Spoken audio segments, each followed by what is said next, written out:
Mark Rosenzweig, the Managing Director of Sky Coaster and Ride Entertainment. I'm always very excited to do these because there are a lot of familiar faces in the room. I know many of you guys, kind of like Clint, we kind of parallel in that we started as enthusiasts. And I think I have Susie and Cindy beat because I've technically been in the industry since I was 1 year old. My dad, who I don't believe was ever an ACE member, was always more than willing to skip out on school to go to the Coney Island Boardwalk to ride the Tornado, Thunderbolt, and Cyclone several days a week. So, needless to say, most of my trips revolved around going to amusement parks. The sad thing is I was kind of timid and scared of roller coasters. I think many of us in this room were probably the same way, that we were maybe fascinated with amusement parks but didn't actually ride the big rides. The first coaster I actually rode, unwillingly, was Big Thunder Mountain Railroad at Walt Disney World, Magic Kingdom, when it was about 3 months old back in 1980 or 81, I don't remember the exact year, but I was told we were waiting in line for the train ride. Which technically, I guess, wasn't a lie, but I wasn't pleased with the result, and it would not be until I believe 1988 when I was willingly able, peer pressured by a girl, to ride the Hershey Park Comet, and got off the ride and said, "This is great," and over 500 coasters later and 20 plus years in the industry, here I am. So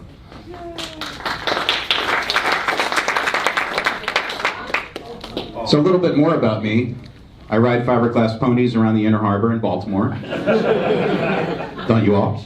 So originally I'm from Long Island, New York. I've been in the industry since 1998. Graduated from the State University of New York College at Oneonta, which is up near Cooperstown for anyone playing along at home, and wanted a job in the industry. Back in 1998, technology was booming, so everyone was looking for jobs in computers and what have you. I held out for a job in the industry. So many resumes sent, many rejection letters sent back, and eventually landed a job. I got a letter from Roger Jordan. I don't know if any of you knew the Jordan family, but owners at the time of Michigan's Adventure in Muskegon, Michigan.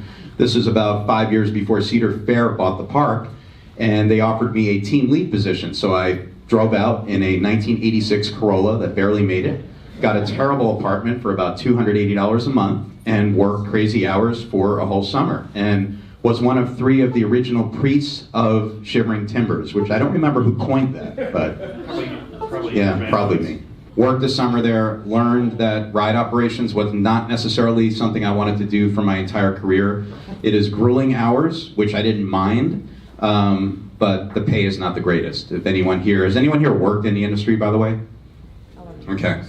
What I do, and we'll get into my role at Ride Entertainment, but I run our Sky Coaster division. So has anyone here flown a Sky Coaster? That's another one. So we get a lot of re-ridership on Sky Coasters. A lot of people fly, they count Sky Coasters like many of us count coasters. And so I deal with a lot of entry-level operations associates at places like King's Dominion, Six Flags Great Adventure, Cedar Point. And just knowing where I came from, a lot of times people look at their job at an amusement park as a summer job, and there's nothing beyond that. And I kind of said, if you really want it, you have to put in the time, the effort, the energy, and just be willing to virtually make no money for many years. And it can result in a very rewarding career, which, Clint, I think you and I can agree, it's what we love, it's in our blood.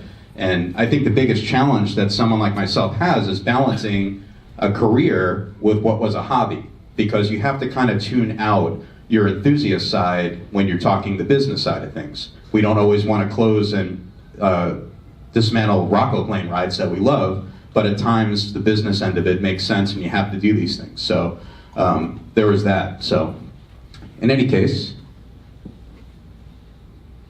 this photo actually, which is one of my favorites, was taken while we were installing the Charm City Carousel, which if anyone remembers, we operated a carousel in the Inner Harbor right next to the Maryland Science Center from 2013 to 2016. So,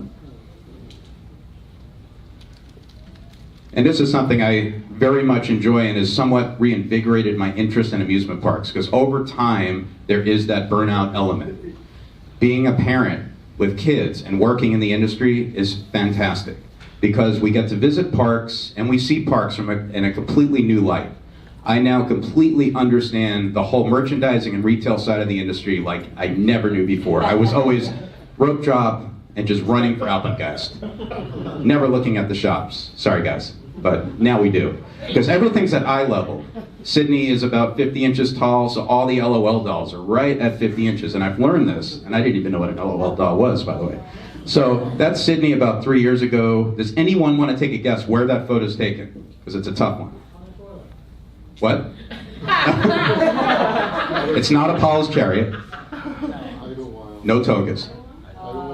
Close. It's an Alan Herschel roller coaster at Magic Forest near Lake George, New York, which just changed ownership this year, by the way. It will be reopening as a quasi-children's fairy tale park and dinosaur exploration park. So please go support these guys. We need as many mom and pop parks in the industry as we can.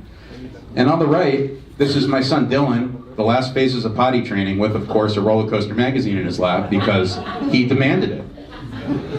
He doesn't really, he watches some Disney Junior and content of that nature, but he more wants to watch the YouTube channels with all the vlogger celebrities going to Disney parks and Universal and Busch, etc. So this is a parenting success in my mind.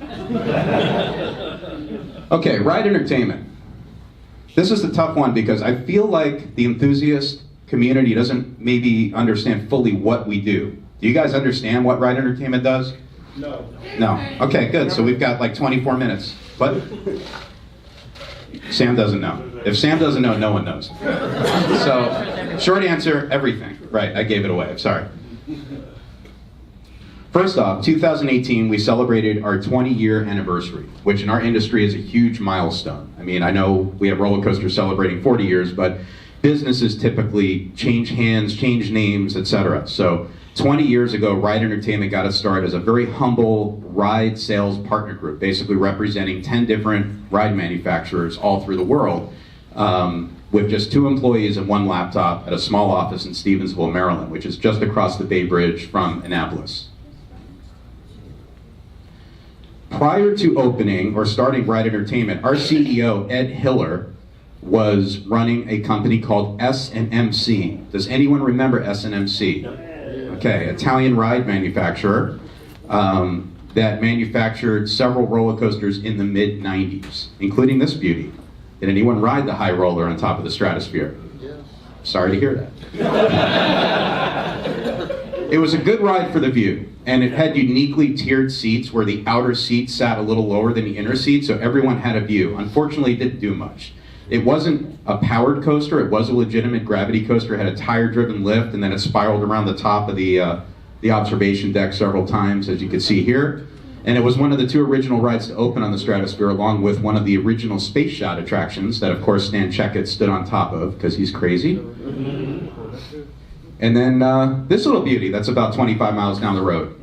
This was one of 2 identical attractions that opened in 1996, won all kinds of accolades, and wasn't necessarily the most comfortable ride when it opened, but a few years later when they modified the restraints to lap bars, it became truly a world-class attraction. So Outer Limits Flight of Fear at King's Dominion and Kings Island both opened in 1996. We're very fortunate in this region to have the indoor and outdoor versions of this ride. So if anyone's curious as to what Flight of Fear really is, you could just go to Six Flags America and ride Joker's Jinx. Our main, or our cornerstone division is, some people call it Ride Broker, but we consider ourselves Ride Sales Partner, because really, in any industry, everything is about customer service. Clint, you hit it on the head with knowing you're selling tickets to guests, you need to have maximum attractions available to them, or else your product is diminished and people are less likely to come back. We are by no means here's a contract, sell the ride, get out of the way. We handle everything. We call it the Mercedes-Benz or Nordstrom experience, where our cornerstone is customer service. If there's a problem, we don't run away from it, we run towards it, and we fix it. So these are the companies that we currently represent. Gerstlauer Amusement Rides, which does all different types of roller coasters, flat rides, family rides. Fun Time, which is best known probably for the Star Flyer, the original swing tower, the upcharge slingshot attraction, and drop rides, which we've gotten into now, including Dollywood's installation that opened 2 years ago. Anyone get to ride that? Yeah. A little better than the Topple Tower, I would say, right? Logotronics Projects is an interesting company that's kind of slipped under the radar a little bit. They do all kinds of gaming and interactive systems for rides.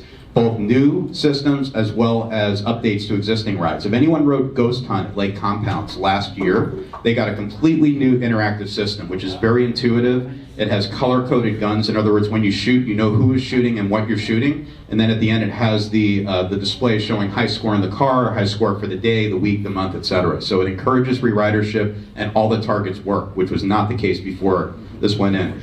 This particular attraction here is making waves right now, and I expect we're going to be selling quite a few of these. It's called the Game Changer, and if you take Toy Story Midway Mania, Disney California Adventure, and Disney's Hollywood Studios, and cross it with the Carousel of Progress, that's basically what we have here.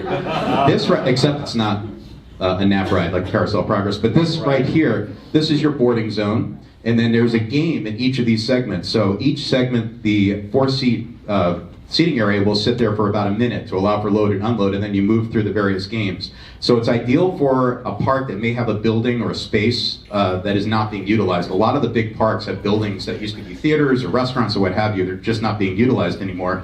So that's really what we're going after. But they do their own content. They also own their own IPs, and they can work with other IP owners as well to come up with content.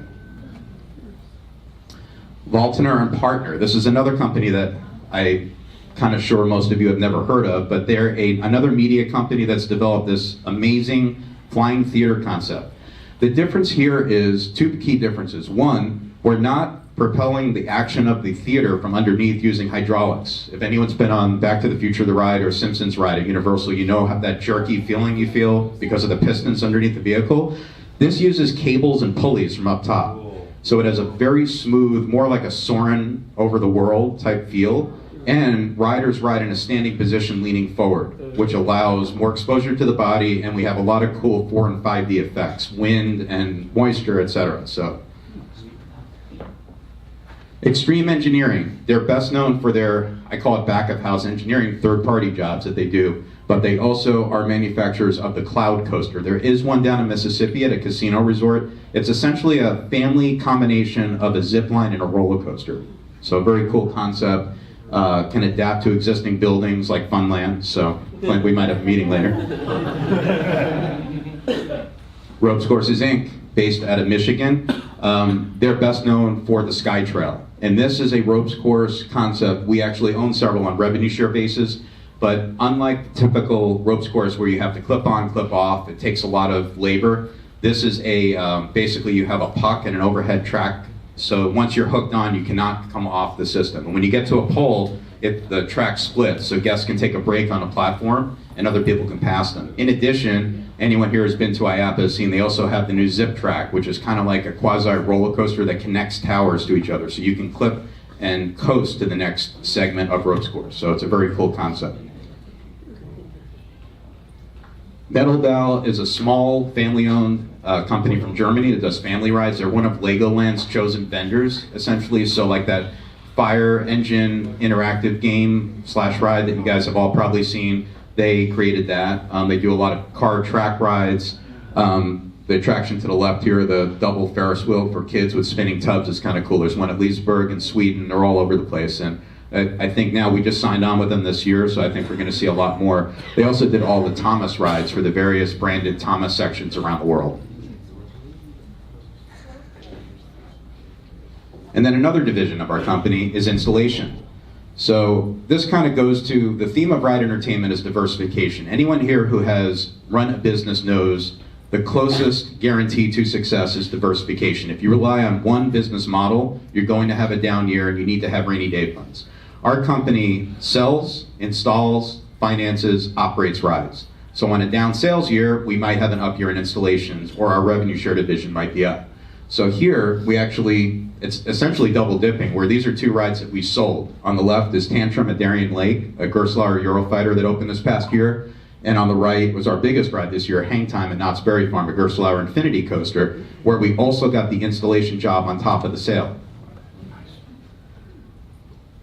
These are some of the other jobs we've done over the years. On the left is the takedown of Iron Wolf at Six Flags Great America. We actually moved two roller coasters from Great America to Six Flags America. The Iron Wolf, which became Apocalypse, which is now becoming something else, and thank you, which we're performing the upgrades to as well. So our team is there right now, actually.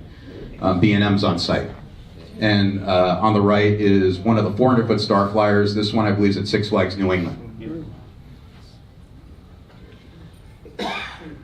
Revenue share division. This is a division that most people outside the industry don't really think about or have heard of, but essentially this model works best in a not-for-profit environment where we go to a zoo or an aquarium that their membership's down, their donations are down, so how can they make up for that lost revenue? We come in and we provide an attraction turnkey, free of charge. They operate, maintain, insure it, and we share the revenue generated by the ride. So they get an attraction that's marketable, and we have an asset in the park or the zoo or the aquarium that generates revenue for us and them. So it's really a win-win. Ride operations. Have any of you been to our sites in New York? We'll go through them, but we have 4 or 5 parks through New York with New York City Parks. On the left is Fantasy Forest, which is on the site of the old Flushing Meadows World's Fair. There's a carousel next to the Queen Zoo, and we developed that into a 7-ride amusement park, complete with food and beverage, games, and a birthday party facility. That's really our flagship operation, I think, in terms of our carousel operations. Forest Park is just south of Flushing Meadows off Woodhaven Boulevard in Queens. It has a Daniel Mueller carousel, one of only 2 left in operation, along with the Midway Carousel at Cedar Point. And on the right, Pier 62, which is a standalone carousel at Chelsea Pier. Staten Island Fun Park is a small FEC that we took over the operation of last year. It's located, you can see it from the Staten Island Expressway as you're driving from New Jersey, say to the Verrazano Bridge. It's a go-kart track, batting cages, mini golf, and we also have an indoor sportsplex, which is a huge business right now if any of you have kids or travel around with sports leagues and such. So it's a multi-purpose field / rink, and it's great for generating revenue during the winter months. And then probably our showpiece ride is the Sea Glass Carousel at the Battery. Has anyone here seen it or ridden it? I do have a video. So it's basically an off-the-walls attraction created by Show Canada, which is a set design company that does a lot of the work for Cirque du Soleil. They're out of Montreal. And it's essentially, the concept is almost like, we call it a carousel, but it's more like a teacup ride that you ride inside of fish that are hand-carved or handcrafted out of glass and lit from within. And each cycle is synced to classical French music.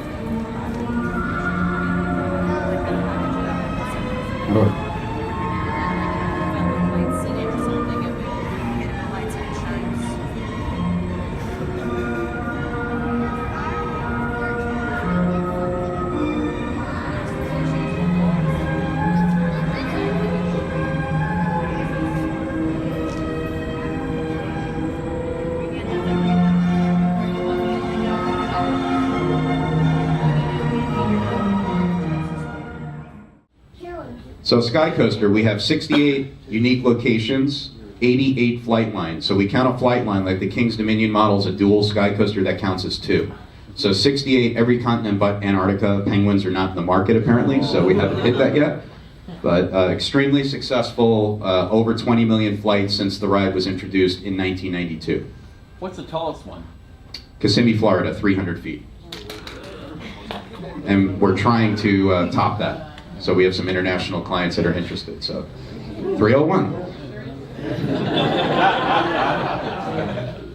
And this is a new concept that we're introducing this year. We had at IAPA. We will be flying in sky sleds, which is a new seated harness, which basically gives the effect of jumping off a cliff feet first. Because when you pull the ripcord initially now, you go full vertical before settling back. And depending on the weight distribution or the wind, you can also take the free fall going backwards now. And yes, it is bananas, especially on the 300-footer, which I flew after a few beers. Get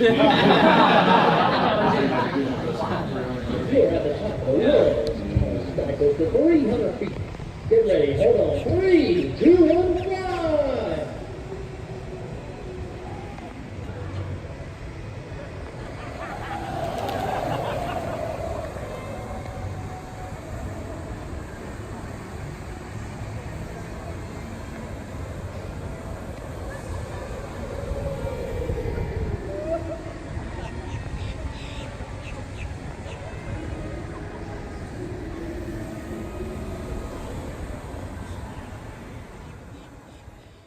Hang time. Anyone here ride it? That's it, huh? No one got to California. I guess next year convention's there, so yeah. You like it? Oh yeah. Oh, yeah. So hang time's an infinity coaster, but the way that we set this up, it's basically a dive coaster because we have a holding brake at the top at about a 60-degree angle, and then you go beyond vertical. And this ride did everything the park hoped it would do. The boardwalk section of Knott's was, I'd say lacking, but lacking in energy, I would say. The last major ride installed there was Accelerator back in 2002. They had a couple family rides added, but this really added to it. In addition, they did kind of like, if anyone's been to Cedar Point, seen the new Gemini Midway with the lighting synced to music, so they kind of spruced up the general atmosphere of the area, which was fantastic. 3 trains of 16 passengers each, 4 across, and a lap bar, no over-the-shoulder restraint. And your general stats, about 2,200 feet long, 150 feet. Oaks Park, and these, I don't ever have a favorite sale, but I love when we are able to provide these small family-owned parks with these rides because, again, we need them to succeed. It's really the foundation of our industry, I feel. So a small, if anyone rode Hydros at Casino Pier, this is basically a clone of that ride. The only difference being here, you can see the whole ride was installed on a giant slab of concrete, whereas Casino Pier utilized I-beam base frame for all but the lift tower and the station. Darien Lake, Tantrum, and this one kind of took everyone by surprise because they came to us very last second, and we put this together. It's essentially a clone of Iron Shark on the Galveston Pleasure Pier. Has anyone been on that? Yep. Or Tantrum. So it's a short ride, but it packs a lot in a very small footprint, and a really fun ride as well. And there's an overview you can see. The ride was installed where the old Arrow log flume was. We never want to see a log flume go away, but essentially the park and its location, it's near Buffalo, they have a very short warm season, and they have a rapids, and they have a shoot-to-shoot, so it just made sense for one of the 3 water rides to go away. And then Discovery Kingdom debuted the first Sky Warp from Skyline Attractions. Best wardrobe right here. So, like with many prototypes, the ride did open a bit delayed, but it's a super fun ride. A family thrill ride is what I would coin it. There is that element of interactivity because you're facing the riders across from you and the other train as you duel during the ride cycle. So we have a lot of interest in this for future sales. And then the Orlando Starflyer. This was a monumental ride. Did anyone get to ride it this year on iDrive? That's right, Clint, you were at our party, I think, weren't you? I rode it several times and was scared every time. Yeah. So the thing about Orlando is, I love it. We go there many times a year, both for work and pleasure, but when you get up in the air, there's not a whole lot to look at, which I rode the wheel one time and I said, okay, I'm good, I don't really need to do it again. But when you're spinning around at 45 miles an hour, I think it ups the ante a bit. These are some shots during installation that our construction guys got, looking down the tower and from the top, looking out towards I-4.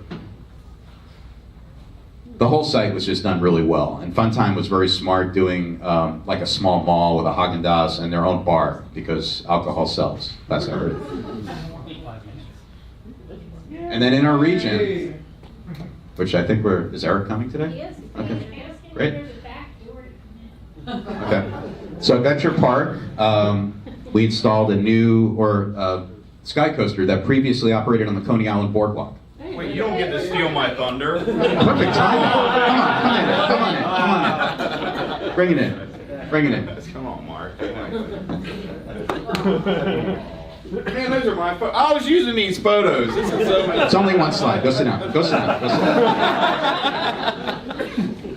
Go really, really high. 3, 2, 1, fly. You swing. Okay. 2019. I don't know where I am with time. How much time do I have? 4 minutes. Oh, all right. We might need a little more. So this is stuff you guys want to know about. Nickelodeon Universe will be the largest indoor amusement park in North America when it opens sometime in 2019. I'm not at liberty to say when, but it will be opening. And the centerpiece will be 2 intertwining Gerstlauer roller coasters. Has anyone here been on Takabisha at Fujiku? Yes. I guess whoever went on the Japan trip. You're essentially looking at an exact clone of that ride, indoors, with, well, I'll show you a photo here. And the pink roller coaster is going to be the tallest, fastest, longest free spinning coaster in the world.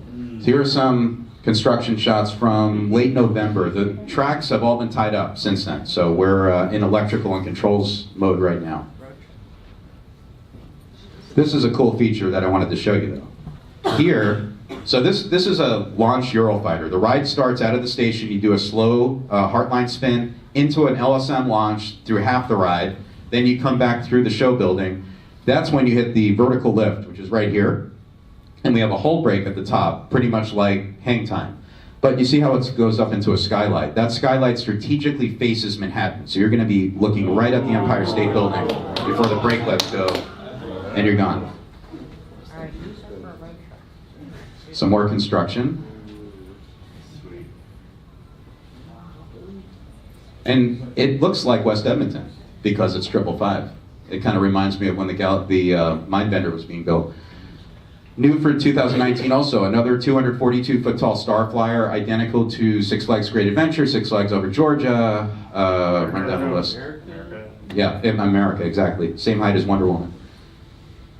Tidal Twister, the first Eclipse from Skyline. This is using a similar ride system to the Skywarp, but kind of combines that with a ride experience that's more like a Byron Curve. So if anyone's been on the Byron Curve at Kennywood, what we do now is you board the train, there are two stations on opposite ends of the footprint, and before the motion starts, the trains actually tilt inward to allow for the centrifugal force to be acceptable. Forward, backward motion, airtime hill on the top, heartline roll on the bottom. So a very cool concept. This will be debuting at SeaWorld San Diego.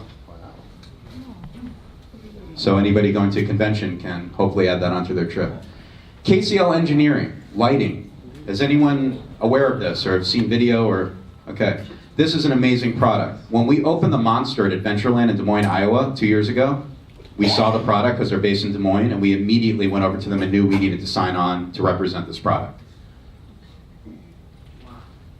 So lighting can be ground mount, just floodlit, but the most effective is track mounted lighting, which has infinite color combinations, infinite programming. Let's say a local team is having a home game, you can light it in their team colors, Halloween, Christmas, just go down the list. And it's all LED, so the cost of power is really nothing. This is Oaks Park. So you take a barely 100-foot tall roller coaster and light it up like that, it makes it look like a jewel.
Any questions? Take a few minutes.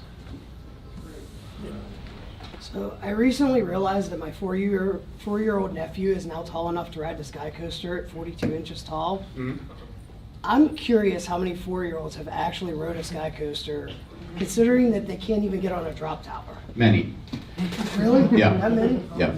I actually, because I do so many of the site certifications, I see 2 4-year-old kids fly together, and one of them has to pull the ripcord. Oh my God. We also have a rule that if it's a 2-person flight, either person can pull the ripcord. But let's say if a dad is flying with his 2 or mom's flying with their 2 kids, the tallest flyer always has to be in the middle. So that puts one of the kids on duty to pull the Oh ripcord. my God. I'm sorry? What happens when somebody doesn't pull the ripcord? We have a bypass valve. We can lower them either by using the winch or at the winch. We can lower them manually. Yeah.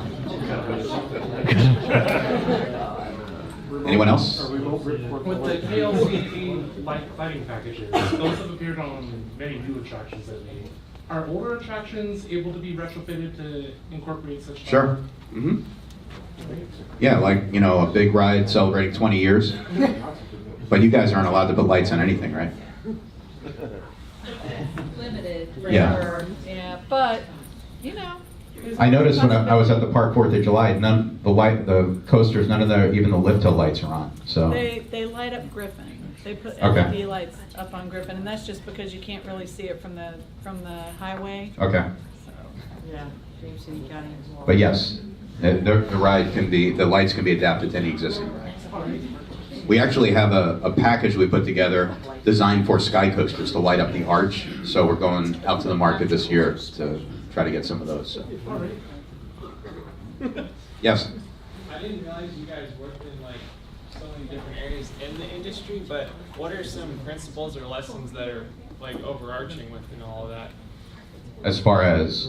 Just things that you learn about people or just how to better suit the industry or something. I think our company's different in a lot of ways because our, say, senior management, we have our CEO who's been doing this for over 20 years, and then 3 or 4 of us that are in my age bracket that are managing our divisions. We're all cut from the coaster enthusiast cloth, so our knowledge base for amusement parks is just, not patting myself on the shoulder, but it's incredibly higher than the average person working in the industry. Whereas we'll sit in on a meeting and sometimes know more about the park than the person we're meeting with. So, in other words, I think we have the ability to see down the road what kind of needs will be needed, essentially, and I think that benefits us greatly. What ride scared you the most? What ride scared me the most? The sonic boom at Celebration Center in Logan, Utah. Does anyone here ride that? That was Stan Checkett's homemade invention. Mr. Johnson wrote it. Yeah, that's the one where you had to, it's no longer there. It looked like an old radio antenna. You had to wear a headset because of the air pressure, and it was a brakeless drop ride. So you basically dropped into what looked like giant soup cans. And if the door at the bottom was not shut, sealed, you were probably going 50 feet underground, I don't know. And you had to activate it yourself by pushing a button. I remember that, yeah. That, and I would say more traditional ride, probably my first ride on X2, or X, whatever it was called, back in 2001 or 2, when I had no idea what to expect. That ride just owns you. Yes? What drives most of the innovation in the industry? Is it kind of feedback from existing riders, or is it just the creativity of the design? I think it's a little of both. Parks are getting really good about sending out surveys, trying to get feedback from their members and season pass holders. But I think a lot of today is technology driven. It's the next generation is very into technology. There are gadgets, how best to activate the park. And I think that's why you're seeing free Wi-Fi in the parks. You're seeing Cedar Fair had these amazing, I saw it at Kings Island, the maps to get around the park is sort of like at a nice shopping mall where you, like a giant touchscreen, what do you want to eat? You want Skyline chili? It's 35 feet this way. So I think a lot of it is just keeping it updated, because the biggest challenge our industry faces is competition for entertainment dollar. It's sort of like what the NFL is going through. Why leave your home when you can play video games at home? You can watch the game at home. You have to give people a reason. You can't ride a roller coaster at home. You could do VR, but it's not the same thing. So I think that's a big part of it. Is there a competitor for Sky Coaster? I would say almost any upcharge ride would be one. The slingshot attraction and Sky Coaster are by far the most successful, just because they've held their own for about 20 years, though. You said the company started in Stevensville. Where are you guys located now? Our home office is still Stevensville, and then we have a satellite office in the Inner Harbor in Baltimore, and then our operations office is in Manhattan in New York City, because that's where most of our sites are located. Yes? What was the name of the company that did the shooting theaters again? Logotronics. Yeah. Was wondering wondering if that was. And if you got, our website is really comprehensive, just rideentertainment.com, so all our product services are outlined there, so. That wasn't Plants vs. Zombies? What's that? That wasn't Plants vs. Zombies? No. But similar? Yeah, similar, yeah. Yes? Has there ever been a ride that you were hoping would do really, really well and just didn't seem to go anywhere in the market? I'm sure there has been. I mean, it's just like manufacturers, it's sort of like if you think out of every 10 good concepts, decent concepts, 2 of them probably take off. So we don't see that as much because our ride partners don't manufacture as many rides as, say, Zamperla or Intamin, where they have, you know, every year introducing 6 rides. But, you know, it's really one of those, you learn from what you introduce. Like S&S did the Space Shot, then they did the Turbo Drop, and then they kind of went dry a little bit until the Swings came out. So you just try a bunch of things, really. You know, I mean, you're kind of like allowed to make mistakes if you've had some really successful concepts. So you have that in your pocket, essentially. Yes? Have all the videos of people passing out on the slingshot helped sales or hurt sales? Helps. It helps. Especially the Navy SEALs. Anything crazy in the future? Always.